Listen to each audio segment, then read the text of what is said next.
Тили-тили бом, закрой глаза скорее. Кто-то ходит за окном и стучится в двери.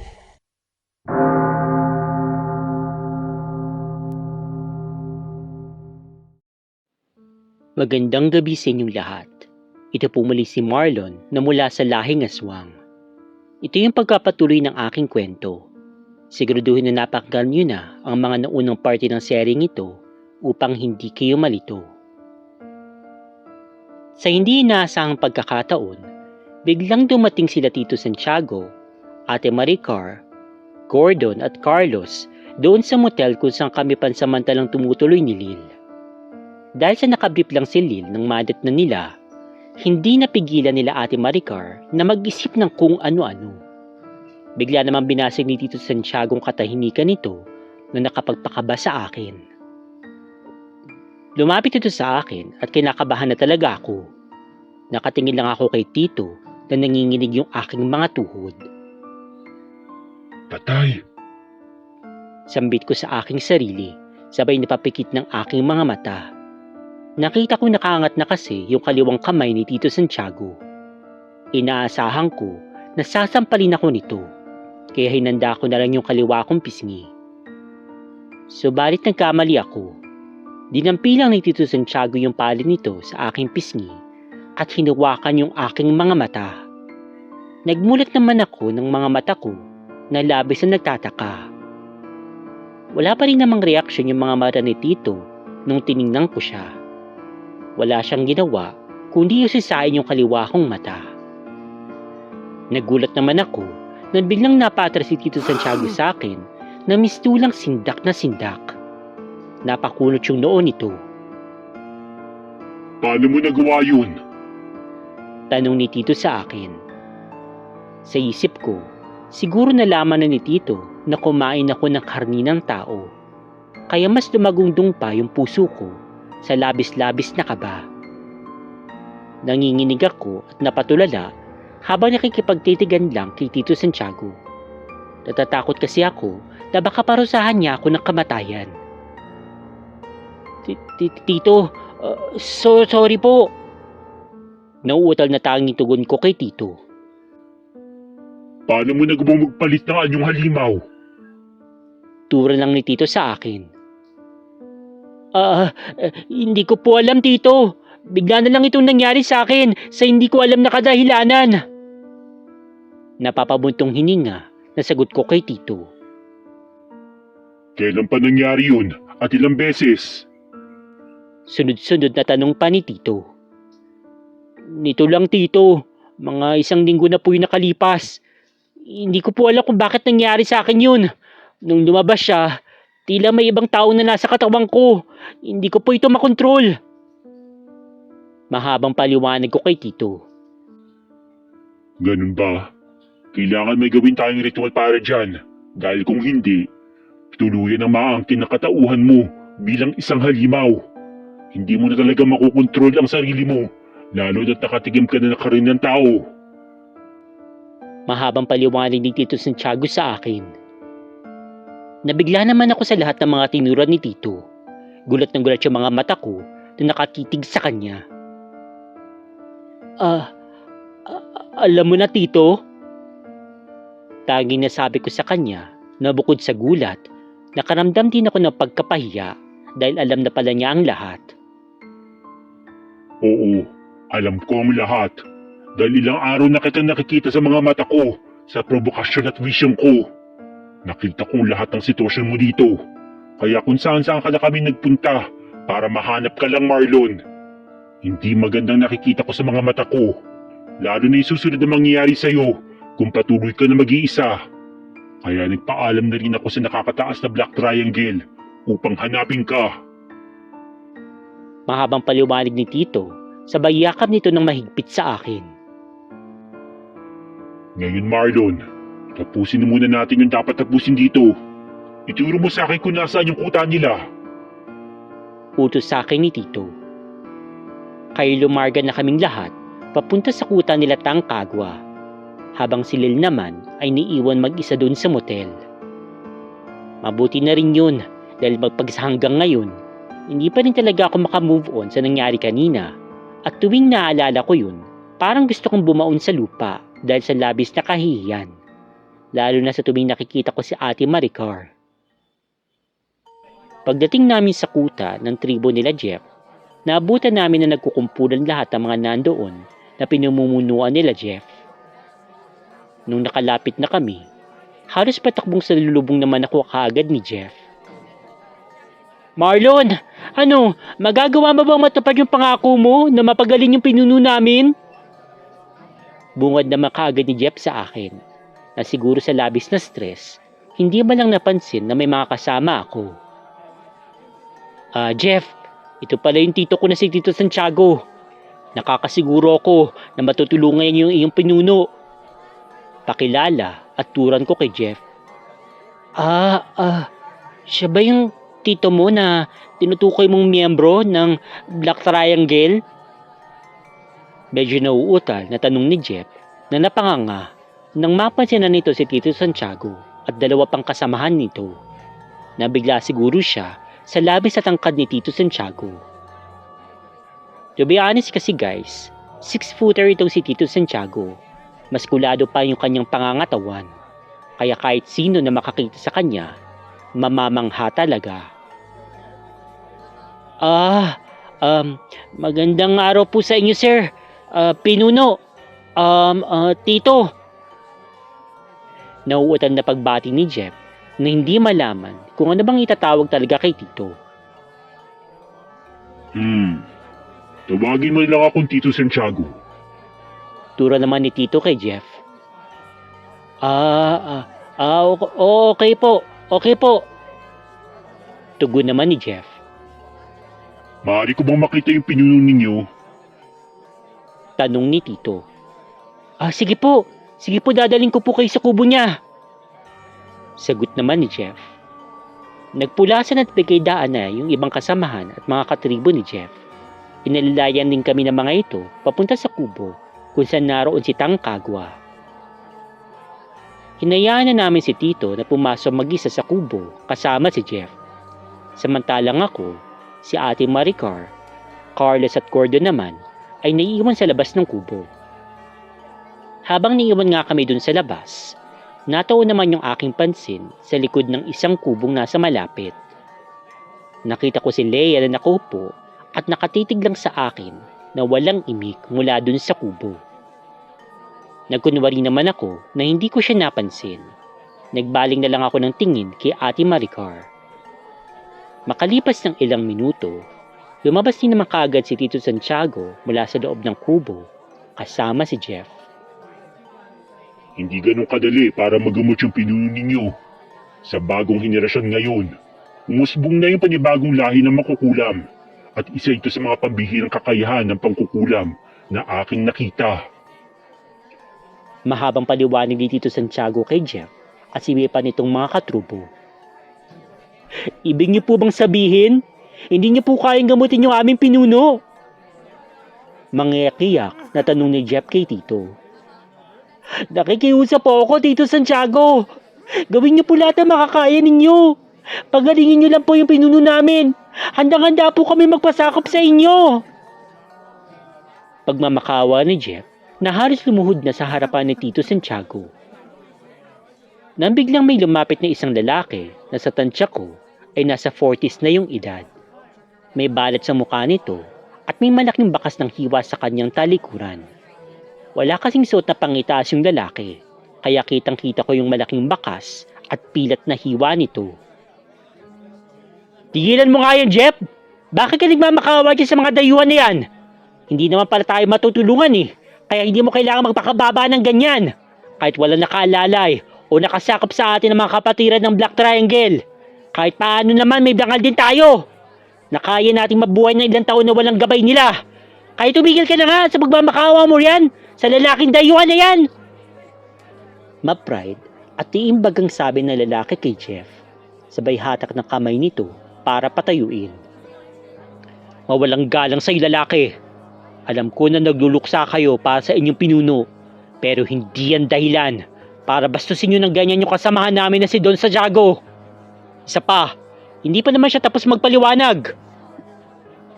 Nagingit-ngit na sabi ni Carlos dun sa lalaki. Kung tutuusin, hindi naman namin talaga obligasyon na tulungan kayo o kaya pagalingin yung pinuno ninyo. Subalit dahil pareho naman tayong mga aswang, bakit hindi, di ba? Diin ulit ni Carlos. Kaya sana, bigyan nyo man lang kami ng konting respeto para naman mas ganahan kami na tulungan kayo. Natahimik at hindi naman nakaimik yung lalaki kanina. Pero bigla namang nilapitan nito si Carlos na may panlilisik na mga mata. Hindi naman nagpakita ng sindak si Carlos sa ginawa ng lalaki. Sa halip, napansin ko na mas hinigpitan pa nito yung paghawak sa kanyang sandata. Naibigay naman si Tito Santiago na makahulugang tingin kay Carlos, sabay hawak sa braso nito. Doon naman ay napakalma kaagad si Carlos. Hayaan niyo muna ako magpaliwanag sa inyo. Wala naman akong sinabi na hindi ko kayang gamutin o pagalingin niyo itong pinuno ninyo. Ang sa akin lang, gusto ko lang ipaliwanag na hindi ganun kadali para gawin ng isang ritual upang mapagaling yung pinuno ninyo. Pero huwag kayong mag-alala, Jeff. Tutulungan pa rin namin kayo. Paliwanag ni Tito Santiago, sabay hinarangan ng kamay nito ang katawan ni Carlos mula dun sa lalaki na may balat sa mukha. Agad naman tumigil yung lalaki. Naglakad na ito papalayo sa amin. Naku, salamat po Tito Santiago. Ako na po yung humihingi ng kapatawaran sa ginawa ng kaibigan kong si Pancho, sa ginawa niyang pamabastos nito sa inyo. Pasensya na po talaga kayo. Mapagkumbaba at pagpapasalamat naman ni Jeff kay Tito. Nakita ko na unti-unting humingiti na yung ibang katribo nila Jeff sa amin, lalong-lalo na kay Tito Santiago. Isa sa mga babae sa tribo ay nagbigay ng maiinom kay Tito, pati na rin sa amin. Pinagpahinga na rin muna nila kami sa isang medyo di kalakihang kubo at di naglaon, hinandugan nila kami ng masarap na pananghalian. May nilapag sila na isang malaking bilao sa harapan namin at isa itong inihaw na baka, pati iba't ibang uri ng karne. Pero syempre, wala yung karne ng tao. Marahil alam din nila na bawal yun pagdating sa amin. Agad naman na nilantakan namin ni Ate Maricar yung inihaw na yun, pero si Tito Santiago at dalawa pa nitong alipores, hindi man lang nito nilingon dahil busy yung tatlo sa kanilang mga pinag-uusapan. Makalipas yung ilang oras, nakapagpahinga na kami kahit paano at nang malapit na magtakip silim, nagsimula na kami magtipon-tipon sa labas ng mga kubo. Carlos, sana mabantayan na talaga mong mabuti itong mga pamangkin ko. Gabayan mo sila. Bili ni Tito Santiago kay Carlos. Binibigyan ko yung kamay mo ng pahintulot. Nasaktan sila kung kinakailangan. Lalo na't alam kong matitigas ang ulo nito kung sakasakaling ayaw nilang sumunod sa'yo. Binuin ulit ni Tito, sabay lingon sa amin dalawa ni Ate Maricar na matalim yung tingin. Sige, ako po yung bahala sa kanila. Sagot naman ni Carlos kay Tito. Samantalang kami naman ni Ate Maricar na kunwari tahimik lang at walang naririnig. Noong magkasalubong yung mga tingin namin ni ate, nagsimula na kami magbaling na nakakalokang ngisi sa isa't isa. Hoy Maricar! Marlon! Samahan niyo si Carlos at si Jeff para tulungan sila maghanap ng mga iba't ibang uri ng sangkap na halamang gamot. Gagamitin yun sa paggawa ng ritual para kitang kagwa. Sana naman sa pagkakataon na ito, wala na kayong gagawin na mga kalokohan, lalo na magkasama pa kayong dalawa. Tulungan niyo lang si Carlos para mas mabilis kayo makabalik. Tagubili na may paninirmon sa amin ni Tito Santiago. Opo Tito. Taging tungod lang namin ni Ate Maricar na kunwari may seryosong mukha. Pero nung kami nakatalikod, nang nisihan na naman kami ni Ate Maricar, sabay tawa ng mahina. Dito ko muna puputulin yung kwento. Abangan sa susunod na linggo ang karugtong ng madugong labanan ng mga aswang at mangkukulam. Muli, ito si Marlon na mula sa angkan ng mga aswang. Hello Spooky Dolls, good evening. Before anything else, gusto ko sanang batiin lahat ng mga OFW at mga Filipino immigrants. Pati na rin po yung mga Pinoy na tulad ko nandito po sa Pilipinas at yung mga taga-ibang dimensyon at taga-ibang mundo na tumatangkilik at sumusuporta po sa Dalton's Books. I hope that you're all doing well. Okay guys, so pasensya na po kaagad kung medyo naiklian kayo. Honestly kasi pa namamaos po ang boses ko tsaka inuubo talaga ako na pinilit ko lang talaga na magawa nga po itong video kasi nga po alam ko may mga naghihintay po ng video na ito. Pero ayun, kaya pa naman. Okay, so yun nga lang paunti-unti, syempre marami pong cut, marami pong mukha lang po siyang tuloy-tuloy kasi inedit ko na, pero may mga ubo po talagang kasama po yan na syempre inalis ko na. But anyway, so ito nga po yung pagpapatuloy ng kwento nga po ni Marlon ng ating binatang aswang na gusto ko pong pasalamatan talaga kasi until now pinagpapatuloy pa rin po niya yung story talaga at maya't maya siguro pag may bakanting oras po siya mula sa mga ginagawa po niya, nagsusulat nga po siya ng story, pinagpapatuloy niya po yung kwentong ito na nakita niyo naman napakahaba po ng story na to, hindi pa po siya tapos until now. So pinagpapatuloy po ni Marlon yung pagsusulat at take note, hindi naman po to yung tipong tawag nito sa tinatype niya sa laptop, so cellphone yung ginagamit niya sa pagsisend ng message sa akin. So just imagine kung gaano po siya kahirap na ipadala ng sunod-sunod tsaka magta-type ka ganyan. So ayun, so maraming salamat talaga sa iyo Marlon, dahil nga although hindi naman niya talaga kailangan na magpadala ng story kung tutuusin kasi nga hindi naman yung obligasyon gaya na sabi ni Carlos dito sa kwentong ito, hindi naman niya talaga obligasyon na magpadala ng kwento, pero ginagawa niya kasi nga nakikita niya nga na marami nag-i-enjoy, maraming tumatangkilik. So maraming salamat talaga sa kanya at maraming salamat din sa inyo, dahil nga kung hindi dahil sa mga patuloy na sumusuporta sa Dalton's Books ay hindi po gaganaan si Marlon. At the same time ako rin po syempre parang inspiration ko rin yun na ipagpatuloy nga po itong channel natin, na dahil nakikita ko nga may mga nag-i-enjoy pa rin po na makinig at sumubaybay sa mga kwentong aking binabahagi dito. Okay. But anyway, so regarding nga dun sa story, yun, nagpakita na nga sila Tito Santiago, sila Maricar, ganyan, and then eventually I'm sure may mangyayaring mga kakaibang labanan. Okay, so malalaman natin kung mapapagaling ba ni Tito Santiago si Tangkagwa, makikisali na ba tong sila Tito Santiago, Maricar at saka yung mga ibang kasama nila doon sa labanan ng mga mangkukulam at saka aswang doon sa lugar na iyon. So hopefully wala namang mangyaring masama, kasi ang kinakatakot ko dito guys is ayokong malaman dito sa story na to na okay na wala si Tito Santiago, na hindi siya pinalad, na baka may nangyaring masama sa kanya. Hopefully wag na, kasi guys, okay, I'm so sorry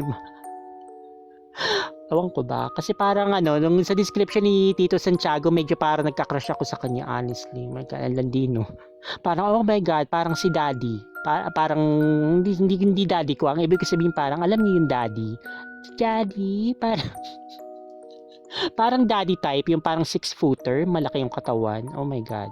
Okay, so yung mga parang mga weakness ko, yung mga na yan, yung mga matatangkad, gusto ko kung magkakaroon man ako ng boyfriend in the future, ganyan, gusto ko yung mas matangkad kaysa sa akin. So hindi naman mahirap yun kasi hindi naman ako katangkaran din, 5'5" lang naman ako. At saka yun nga, either ano ba to? Sige, sabihin ko na lang. So either ayoko kasi sa mga patpatin, yung mga payat ganyan. Gusto ko yung medyo malaman. Okay, yung either maskulado o kung hindi man yung medyo mas mataba kaysa sa akin, ganyan. Yung chubby type. Dad bod, kumbaga, ganyan. Landi ko, no? Anyway, so ayan. So, masasabi ko lang, sobrang nakaka-excite po talagang kwentong to. So, wag po kayong bibitiw. Okay, so next week, so of course, mag-upload na naman tayo ng karugtong nga po ng story na ito.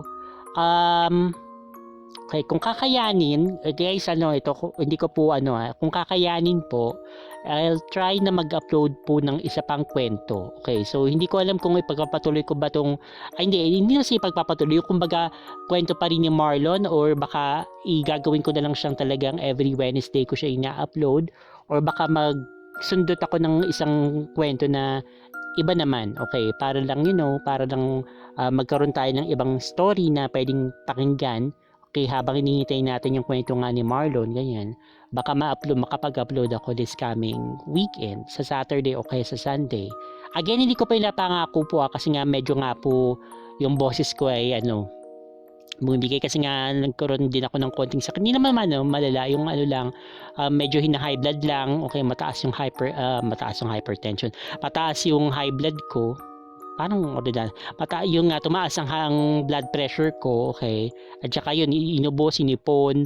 Buti naman hindi ako nilagnat kasi natatakot pa rin ako, syempre baka alam mo na yung sakit, di ba? Hindi ko pwedeng banggitin yung sakit na yun, pero hindi pa naman siya totally wala na talagang na-eradicate. May mga nagkakaroon pa rin ng ganung klaseng sakit. Thankfully hindi naman ako palalabas, okay, so wala, sana naman hindi ako nahawa nun. Pero mukhang hindi naman kasi hindi naman ako nilagnat more on talaga ng hina lang talaga ako na nahihilo at saka ganyan. Pero okay, ingat pa rin, lalo na alam nyo naman yung sitwasyon ko, diabetic ako, ganyan. So medyo prone talaga ako, madali akong mahawa sa mga ganyan, okay. But ayun, okay, I'll do my best. Gusto ko po makapag-upload ng mas maraming beses dito sa Dalson's Books para lang din sa kasiyahanin nyo, ganyan, para matuwa kayo lahat, okay. So ayun po guys, so maraming salamat. So stay tuned, marami pa tayong mga stories na babasahin dito sa ating channel. Okay namang po, so stay fabulous and spooky dolls. God bless. And by the way, oh my God, Ghost Festival ngayon. Okay, tamang-tama. Okay, so ingat kayo guys kasi hindi siya para basta-basta festival lang. Ang ayon sa feng shui or ayon sa paniniwala, dapat wag kayong maglalabas tuwing gabi, lalo na kasagsagan ng gabi. At saka, yun nga, ingat kayo. Okay? Mag-alay kayo na pagkain sa parang araw ng patay, ganun.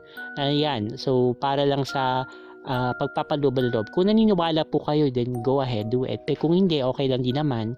Depende naman yan sa paniniwala ninyo. Pero wala namang mawawala, di ba? Kung gusto gagawin niyo. Okay lamang po, guys. Goodbye and stay tuned. See you again next week. Bye-bye. Stay fabulous and spooky. Meron ka bang spooky story na gusto mong i-share? Kung ganon, ipadala mo na yan sa dalsandspooks@gmail.com. Huwag din kakalimutan na mag-subscribe, mag-like, mag-comment, at i-share ang video. Kung hindi, pupuntahan kita sa bahay mo.